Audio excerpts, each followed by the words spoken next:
9. Ignition sequence starts. 6, 5, 4, 3, 2, 1, 0. All engine running.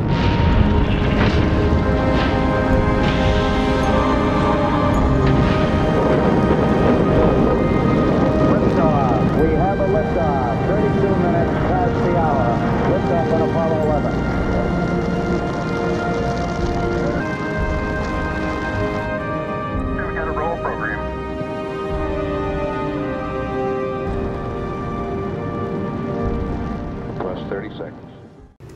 Halo semuanya, kembali lagi di YouTube channel aku.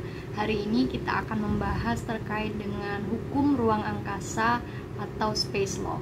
Ini merupakan mata kuliah favorit aku selama 3 tahun kuliah di Fakultas Hukum. Sebelumnya perkenalkan dulu, nama saya Mei Yusrin. Saya sekarang sedang berkuliah di Fakultas Hukum Universitas Sriwijaya, angkatan 2017, dan sekarang sedang menempuh semester 7. Oke, mungkin kita langsung aja ke materi hukum ruang angkasa. So, check it out. Oke, bismillahirrahmanirrahim. Untuk materi hukum ruang angkasa hari ini akan kita mulai. Sebelumnya saya disclaimer dulu bahwasanya informasi yang akan saya bagikan hari ini merupakan kumpulan informasi dari berbagai perjanjian internasional, kebiasaan internasional, ataupun doktrin-doktrin yang sudah diverifikasi oleh sarjana dan ahli di bidangnya. So, let's begin. Pada kesempatan kali ini ada 4 poin yang ingin saya sampaikan sebagai pendahuluan untuk memberikan pemahaman terlebih dahulu apa itu hukum ruang angkasa. Sebelum kita masuk ke hukum ruang angkasa, ada baiknya kita memahami terlebih dahulu apa itu ruang angkasa. Ruang angkasa sendiri dalam pengertiannya adalah ruang beserta isinya yang berada di luar angkasa. Artinya selain di permukaan bumi dan di wilayah udara, maka disitulah mulainya ruang angkasa.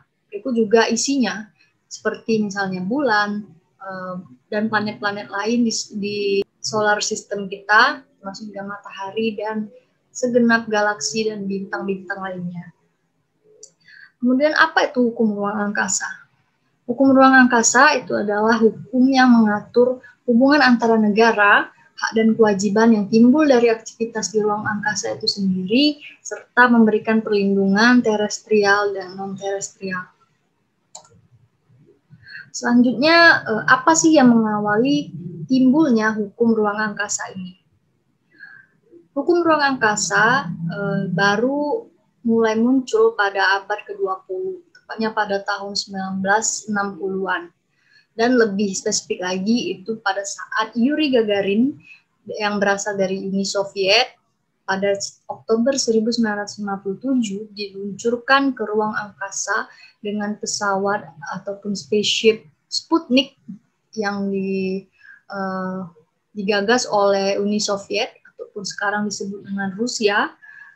Kemudian pada masa Perang Dunia I, Amerika pun ingin menandingi peluncuran manusia ini sehingga Amerika Serikat pun meluncurkan spaceship-nya yaitu Apollo 11 ke bulan.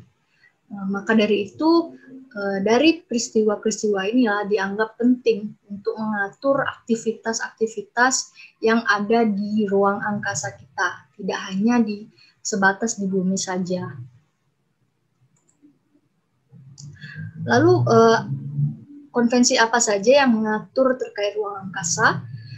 Ada 4 konvensi. Yang pertama itu Outer Space Treaty 1967 ataupun Treaty on Principles Governing the Activities in the Exploration and the Use of Outer Space, including Moon and other celestial bodies. Jadi perjanjian tentang prinsip-prinsip yang mengatur tentang aktivitas eksplorasi dan penggunaan ruang angkasa termasuk bulan dan objek-objek ruang angkasa lainnya. Outer Space Treaty ini biasanya disingkat sebagai Space Treaty 1967. Pasal yang sangat utama dari Space Treaty ini ada di pasal 2, di mana menyebutkan bahwa semua negara itu dilarang untuk menyatakan objek-objek di ruang angkasa itu sebagai miliknya. Artinya tidak ada negara manapun yang memiliki wilayah ruang angkasa, sehingga wilayah ruang angkasa itu tidak tunduk di bawah kedaulatan negara manapun. Kemudian konvensi kedua yang mengatur terkait ruang angkasa itu adalah Liability Convention 1973 atau Konvensi Pertanggungjawaban 1973, di mana konvensi ini muncul karena kan masyarakat internasional sudah sadar bahwasanya ada suatu resiko dalam peluncuran suatu objek ataupun manusia itu sendiri ke ruang angkasa. Salah satunya resikonya itu objek yang kita luncurkan itu bisa saja jatuh di negara kita ataupun negara orang lain. Dan perlu ada pertanggungjawaban atas objek-objek ini tentunya, sehingga tidak merugikan siapapun. Dari kesadaran itulah akhirnya dibentuk Konvensi Pertanggungjawaban 1973 ini yang mengatur tentang tanggung jawab internasional apabila ada kerusakan yang diakibatkan oleh benda-benda angkasa, termasuk di dalamnya tata cara penggantian rugi kepada korban. Selanjutnya pengaturan ruang angkasa juga dapat kita temui di Deklarasi Bogota tahun 1976. Jadi deklarasi ini diprakarsai oleh 7 negara yang berada di bawah garis khatulistiwa, yakni Brazil, Kolombia, Ekuador, Kongo, Kenya, Zaire, dan termasuk di dalamnya Indonesia. Artinya negara-negara yang berada di khatulistiwa ini memandang penting konvensi ini untuk meraih kata sepakat terkait dengan penggunaan orbit geostasioner yang berada di atas wilayah kedaulatan mereka.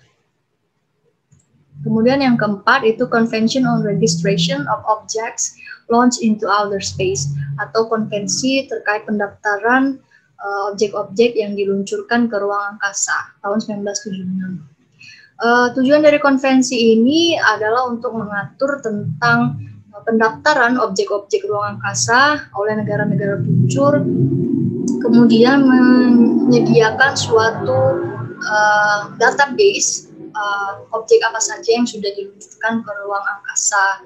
Kemudian dari data-data tersebut didapatkanlah identifikasi dari objek-objek tersebut, sehingga pengaturan terhadap objek-objek yang diluncurkan ini menjadi lebih sistematis. Selanjutnya, teori delimitasi ruang angkasa. Apa itu delimitasi? Pada dasarnya, teori ini memaparkan tentang gimana awal mula dari ruang angkasa. Jadi, pada saat kita menginjakkan kaki di bumi, itu adalah daratan. Ketika pada titik ketinggian tertentu, misalnya di mana pesawat mengudara, itu disebut dengan wilayah udara. Nah, namun di mana kemudian mulainya ruang angkasa ini, ada 5 teori yang memandang bagaimana awal dari ruang angkasa itu sendiri. Yang pertama itu teori dari ICAO atau International Civil Aviation Organization. Ini pada dasarnya organisasi penerbangan internasional, penerbangan sipil internasional. Teori ini mereka dapatkan berdasarkan dengan Konvensi Chicago 1944 yang menyatakan bahwasannya setiap alat yang mendapatkan gaya angkat aerodinamis di atmosfer karena reaksi udara itu disebut sebagai pesawat udara. Jadi dari kesimpulan itu mereka mendefinisikan bahwa jika tidak ada lagi reaksi udara, artinya jika pesawat udara tidak lagi bisa terbang di sana, maka itulah ruang angkasa. Di sanalah mulainya ruang angkasa, yang mana ketika dihitung kemudian itu adalah 25 sampai 30 mil di atas bumi.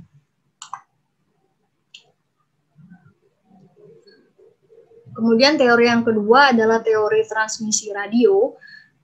Jadi teori ini didasarkan pada sifat gelombang ataupun radio, di mana gelombang radio ini memancar melalui konduktor atmosfer udara, sehingga dapat disimpulkan bahwa ruang angkasa dimulai jika gelombang radio ini tidak dapat menembus lagi batas tersebut, melainkan memantul kembali ke bumi.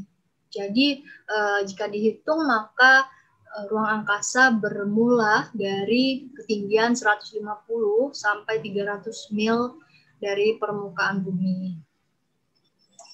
Kemudian teori yang ketiga itu teori Outer Space Treaty 1967.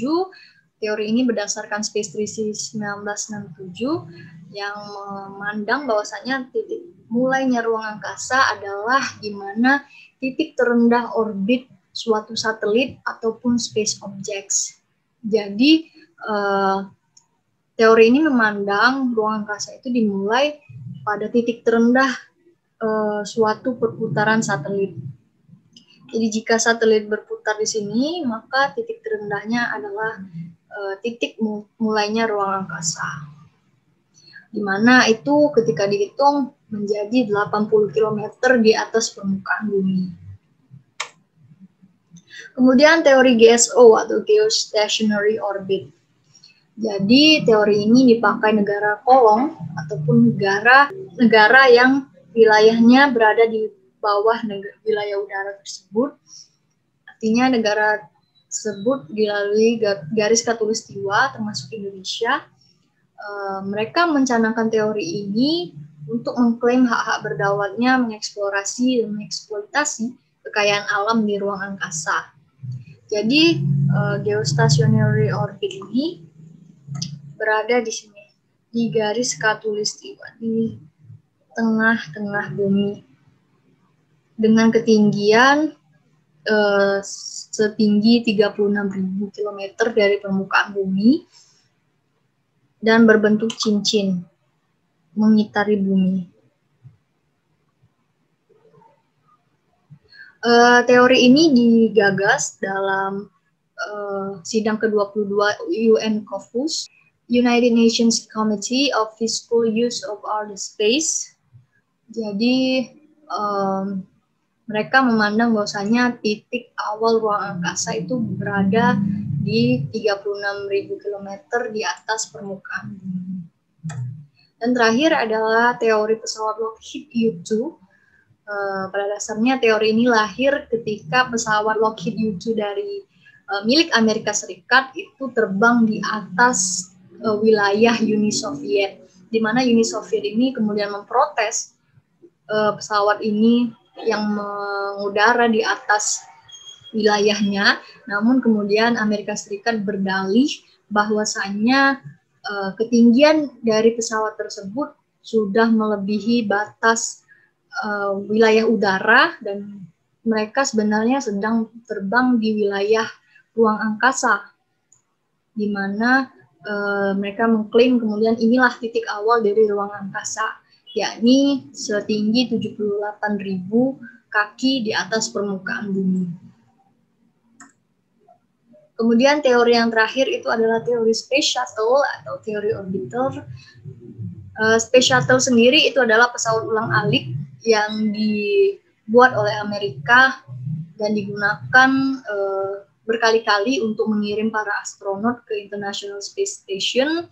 Namun kemudian operasional dari Space Shuttle ini dihentikan dikarenakan ada tragedi kecelakaan Space Shuttle yang menelan 7 korban jiwa, 7 orang astronot yang meninggal di udara.